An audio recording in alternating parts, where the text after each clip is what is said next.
But this time, to my surprise, I found him in extreme change. True, he fell upon me with a sort of greediness as soon as I entered, and began listening to me, but with such a lost look that at first he appeared not to understand what I was saying. But as soon as I uttered the name of Karmazinov, he suddenly flew into a complete frenzy. "Don't tell me, don't utter," he exclaimed, all but in a rage. Here, look. Read." He pulled open the drawer and threw onto the table 3 small scraps of paper, hastily written on in pencil, all of them from Varvara Petrovna. The first note was from 2 days ago, the second from yesterday, and the last had come today, just an hour earlier. They were all of the most vapid content. To do with Karmazinov, betraying Varvara Petrovna's vain and ambitious concern for fear that Karmazinov might forget to call on her. Here is the first one from 2 days ago. There had probably also been one from 3 days ago, and perhaps one from 4 days ago. "If he finally honors you today, not a word about me, I beg you. Not the slightest hint. No mention. No reminder." And yesterday's. "If he finally decides to call on you this morning, I think the most noble thing would be to not receive him at all. That is my opinion. I don't know what yours is." And today's the latest. "I'm sure you have a whole heap of litter there and clouds of tobacco smoke. I'll send you Maria and Fomushka. They'll tidy up in half an hour. And don't get in their way. Just sit in the kitchen while they're tidying up. I'm sending you a Bukhara rug and 2 Chinese jars. I've long been meaning to give them to you. And also my teniers for a time. You can put the vases on the windowsill and hang the teniers to the right above Goethe's portrait. It's a more conspicuous It's a more conspicuous place and always light in the morning. If he finally appears, receive him with refined courtesy. But try to talk about trifles, about something learned, and make it seem as if you parted only yesterday. Not a word about me. Perhaps I'll stop by for a look this evening. P.S. If he doesn't come today, he won't come at all." I read and was surprised that he was so agitated over such trifles. Glancing at him questioningly, I suddenly noticed that he had had time, while I was reading, to change his usual white tie for a red one. His hat and stick lay on the table. He was pale and his hands were even trembling. "I won't hear of her worries," he cried out frenziedly, in response to my questioning glance. "I don't give a damn. She has the heart to worry about Karmazinov, and yet she doesn't answer my letters. Here is a letter she returned to me unopened yesterday. Here, on the table, under the book.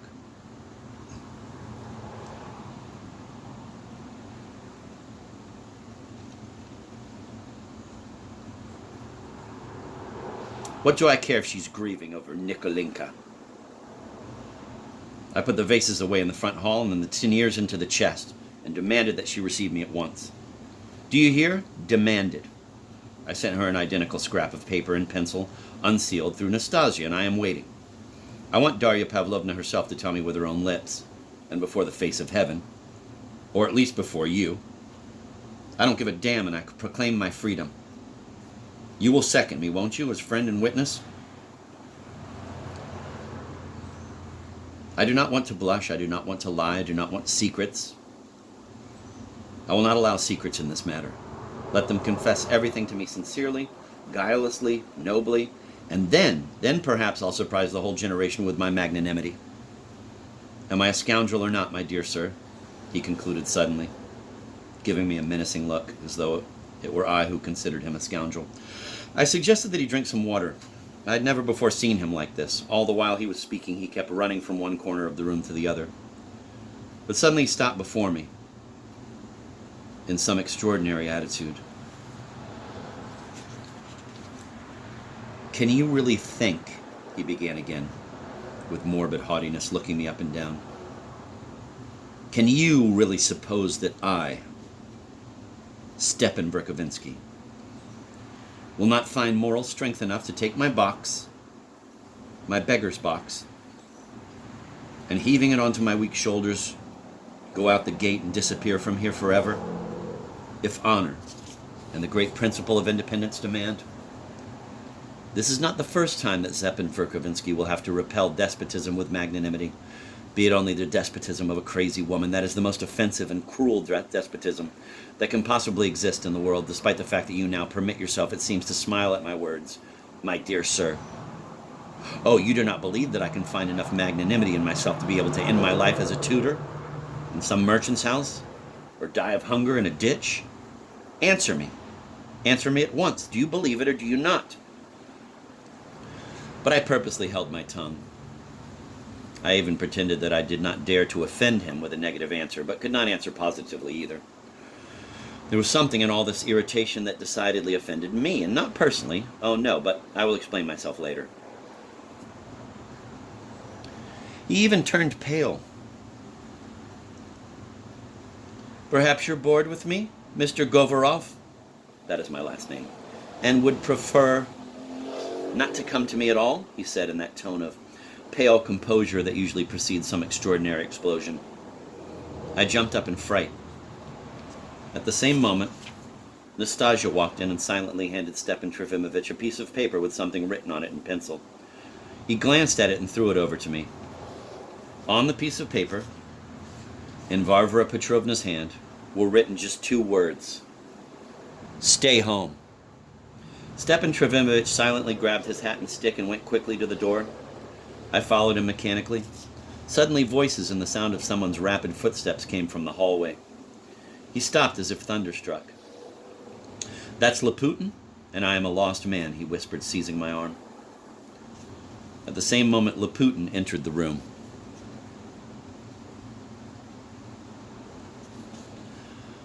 Why he should be a lost man as the result of Laputin I did not know, nor did I attach much importance to his words. I ascribed it all to nerves. But even so, his fright was extraordinary, and I decided to watch closely. By his look alone, the entering Laputin already announced that this time he had a special right to enter in spite of all prohibitions. He led in an unknown gentleman who must have been a newcomer to town. In reply to the senseless stare of the dumbfounded Stepan Trofimovich, he at once loudly proclaimed, I bring you a visitor, and a special one.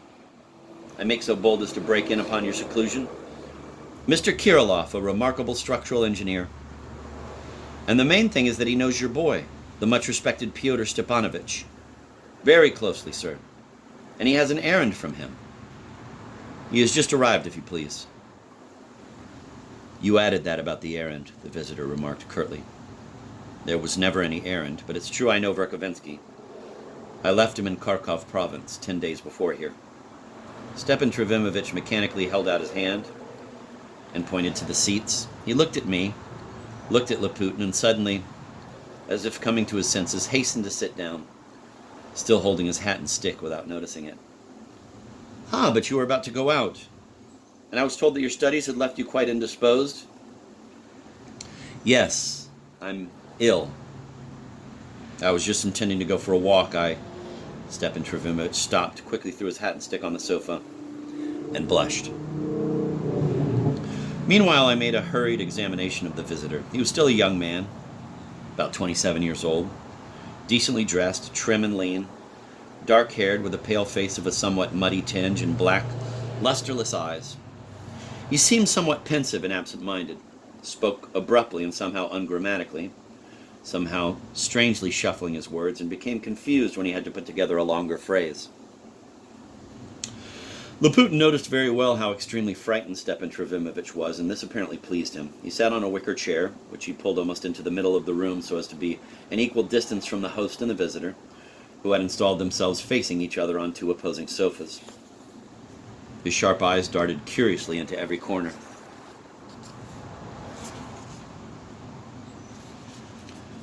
I haven't seen Petrusha for a long time now. Did you meet abroad? Stepan Trofimovich barely muttered to the visitor.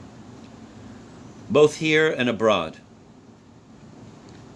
Alexei Nilyich himself has just returned from abroad after a 4-year absence, Laputin picked up.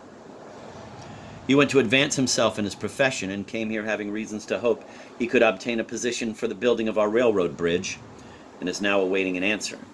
He knows Mrs. Drozdov and Lizaveta Nikolaevna through Peter Stepanovich. The engineer sat looking ruffled and listened with awkward impatience. It seemed to me that he was angry about something. He knows Nikolai Vsevolodovich too, sir. You know Nikolai Vsevolodovich too? Stepan Trofimovich inquired. Him too. I haven't seen Petrusha for an extremely long time, and I find I have so little right to be called his father. C'est la mot. How did you leave him? I just left him. He'll be coming himself, Mr. Kirilov again hastened to get off. He was decidedly angry. He'll be coming! At last You see, I haven't seen Petrusha for so very long. Stepan Trofimovich had gotten mired in this phrase. I'm now awaiting my poor boy before whom I am so guilty. That is, as a matter of fact, I mean to say, when I left them in Petersburg, in short, I regarded him as nothing. That's the word. A nervous boy. Very sensitive and fearful. Before going to sleep, he'd bow to the ground and make a cross over his pillow so as not to die in the night. Something of that sort. No sense of refinement whatsoever, that is, of anything lofty, essential, or of any germ of a future idea. He was like a little idiot. However, I seem to be confused myself. Excuse me, you have caught me. You're serious about him crossing his pillow? The engineer suddenly inquired with some special curiosity. Yes, he crossed... No, never mind, go on. Stepan Trofimovich looked questioningly at Laputin. I thank you very much for your visit, but I confess right now I'm unable. However, allow me to ask, where are you staying? In Bogoyevlensky Street, at Filipov's house. Ah, the same place where Shatov lives, I remarked involuntarily. Precisely, the same house, Laputin exclaimed. Only Shatov is staying upstairs in the garret, and he is downstairs at Captain Lebyatkin's. He also knows Shatov, and he knows Shatov's wife. He met her very closely abroad. How's that? Do you really know something about this unfortunate marriage? And this woman? Stepan Trofimovich exclaimed suddenly, carried away by emotion. You're the first one I've met who knows her personally, and if only... What nonsense, the engineer snapped, blushing all over. How you add on, Laputin. No, how did I see Shatov's wife? Just once, far off, not close at all. Shatov I know. Why do you add on various things? He turned sharply on the sofa, seized his hat, then put it down again, and having settled himself as before, fixed his black and now flashing eyes on Stepan Trofimovich with some sort of defiance. I was quite unable to understand such strange irritability. Excuse me, Stepan Trofimovich remarked imposingly. I understand that this may be a most delicate matter. There's no most delicate matter here, and it's even shameful, and I shouted nonsense not at you, but at Laputin, because he adds on. Excuse me if you took it to your name. I know Shatov, but I don't know his wife at all. Not at all. I understand, and if I insisted, it was only because I love our poor friend. Very much. And have always taken interest. In my opinion, the man changed his former, perhaps too youthful but still correct, ideas too abruptly. And now he shouts various things about Notre Saint Russie, so much so that I've long attributed this break in his organism, for I do not want to call it anything else, to some strong family shock. Namely, to his unsuccessful marriage. I, who have come to know my poor Russia like my own two fingers, and have given my whole life to the Russian people, can assure you that he does not know the Russian people. And what's more, I don't know the Russian people either, and there's no time to study, the engineer snapped again, and again turned sharply on the sofa. Stepan Trofimovich broke off in the middle of his speech. He's studying, Laputin picked up. He's already begun studying and is composing a most curious article on the reasons for the increasing number of suicides in Russia, and generally on the reasons for the increase of restriction of the spread of suicides in society. He's reached some surprising results. The engineer became terribly agitated. You have no right about that, he began to mutter angrily. Not an article. No such foolishness. I asked you confidentially, quite by chance, not an article at all. I don't publish, and you have no right. Laputin was obviously enjoying himself. I beg your pardon, perhaps I was mistaken in calling your literary work an article. He only collects observations, and as for the essence of the question, or its moral side, so to speak, he doesn't touch on that at all. He even rejects morality itself outright, and holds to the newest principle of universal destruction for the sake of good final goals. He's already demanding more than 100 million heads roll in order to establish common sense in Europe, much more than was demanded at the last Peace Congress. In this sense, Alexei Nilyich goes further than anyone. The engineer listened with a contemptuous and pale smile. For half a minute or so, everyone was silent. What you just said, Laputin, is stupid, Mr. Kirillov said finally, with a certain dignity. If I accidentally told you a few points and you picked them up, it's as you like, but you have no right, because I never tell anyone. I despise about telling. If one has convictions, it's clear to me. And you've acted stupidly. I don't reason about these points that are done with. I can't stand reasoning.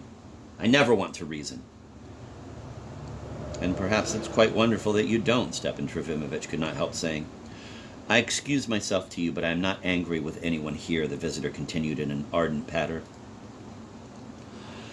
For 4 years I've seen little of people. For 4 years I've spoken little and tried to meet no one for my own purposes, which don't matter. For 4 years. Laputin found out and laughs. I understand and do not regard. I'm not easy to offend. It's just vexing because of his liberty. And if I don't explain thoughts with you, he concluded unexpectedly, looking around at us with a firm look, it is not at all as I'm afraid of being denounced to the government. No, not that. Please do not think any trifles in that sense. None of us made any reply to these words. We merely exchanged glances. Even Laputin himself forgot to titter. Gentlemen, I'm very sorry, Stepan Trofimovich rose from the sofa, but I'm feeling unwell and upset. Excuse me. About us leaving, Mr. Kirillov suddenly recollected, seizing his cap. It's good you said. I'm forgetful. He stood up and with a simple-hearted look went over to Stepan Trofimovich, holding out his hand. Sorry you're not well, and I came. I wish you all success here, Stepan Trofimovich replied, shaking his hand well-wishingly and unhurriedly. I understand that if you have lived so long abroad, as you say, avoiding people for your own purposes, and have forgotten Russia, then of course, whether you will or no, you must look at us dyed-in-the-wool Russians with surprise, and in the same measure, we at you, but that will pass. Only one thing puzzles me. You want to build our bridge, and at the same time, you declare yourself for the principle of universal destruction. They'll never let you build our bridge. What? What did you say? Oh, the devil, Kirillov exclaimed, amazed, and suddenly burst into the most gay and bright laughter. For a moment his face took on a most childlike expression, which I found very becoming to him. Laputin was rubbing his hands, delighted with Stepan Trofimovich's little witticism. Meanwhile, I kept wondering to myself why Stepan Trofimovich was so afraid of Laputin and why he had cried out, I am a lost man, when he heard him coming.